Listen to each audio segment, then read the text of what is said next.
Good morning, students. Welcome back. Today we are going to work in grammar and composition portion. So it's like हमारे days divide है. On Monday, Tuesday we are going to work related to chapters.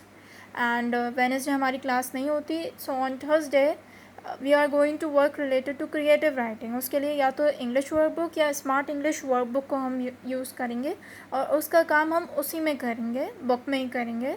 और अगर कोई काम हुआ अगर copy में करने का तो I let you know. And third is on Friday हमारे पास होगा ग्रामर का काम. So today we are going to work on grammar portion.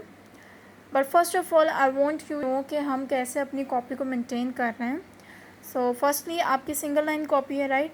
सबसे पहले तो आपने नेम, क्लास, सब्जेक्ट लिखा होगा. देन आपने फर्स्ट बाय मंथली का टाइटल पेज बनाया होगा. देन आपने इंडेक्स बनाया होगा. And then I want you to make a title page of your chapter.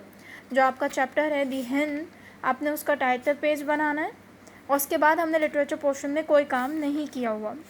And on grammar portion आपको कोई भी काम इस पार्ट्स ऑफ स्पीच में जो मैंने करवाया था, मतलब वो कोई भी काम मैंने आपको कॉपी करने के लिए नहीं कहा था, अदर देन होमवर्क जो मैंने आपको कहा था ग्रामर एंड कॉम्पोजिशन पोर्शन में करना है. तो जो भी होमवर्क मैंने आपको दिए हैं वो लाजमी आपकी ग्रामर एंड कॉम्पोजिशन पोर्शन में मौजूद होने चाहिए. और उसके बाद से अगर मैं कोई काम आपको कहती हूँ फ्राइडे वाले दिन, तो वो फिर आपने ग्रामर उसके बाद करना है काम. और अगर वो स्मार्ट इंग्लिश में ही करने का काम है बुक में ही, तो वो फिर आपने बुक में ही करना है. आई let you no, okay. And third portion is my dictionary, जो कि 10 पेजेस का होना चाहिए. ज़्यादा आपने उसके लिए पेजेस नहीं छोड़ने.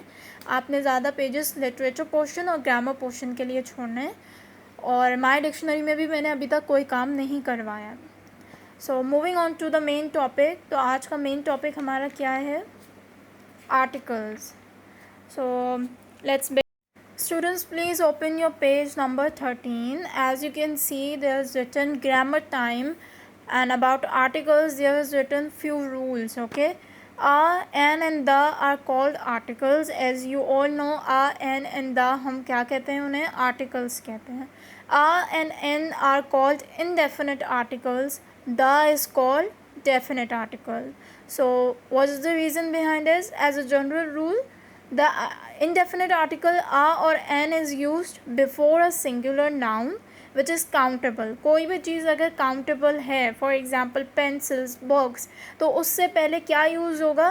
a यूज़ होगा. and you know about n के जब vowels होगा तो n यूज़ होता है, अदरवाइज a यूज़ होता है. before a singular countable noun which represents a class of things, अगर तो वो कलेक्टिव नाउन है तो हम उसके लिए भी आ या एन यूज़ करते हैं. बिफोर न्यूमेरिकल एक्सप्रेशन, अगर तो कोई नंबर्स के थ्रू एक्सप्रेशन किया गया है सेंटेंस में, फॉर एग्जांपल 3, 4, तो हम उसके लिए भी आ या एन यूज़ करते हैं. With expressions of price, speed, ratio, with few and little भी हम आ यूज़ करते हैं. An exclamation before singular countable nouns, etc. Again repeat हुआ है. Fill in the blanks. Dash cow is dash animal. So here it is a singular noun. We are going to use a for it. A cow is an animal. Dash elephant has a pair of tucks.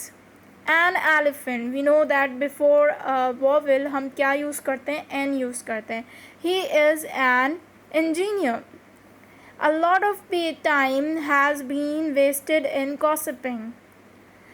गपशप में काफ़ी gossiping करते हुए काफ़ी time waste हो चुका है. We are using a here.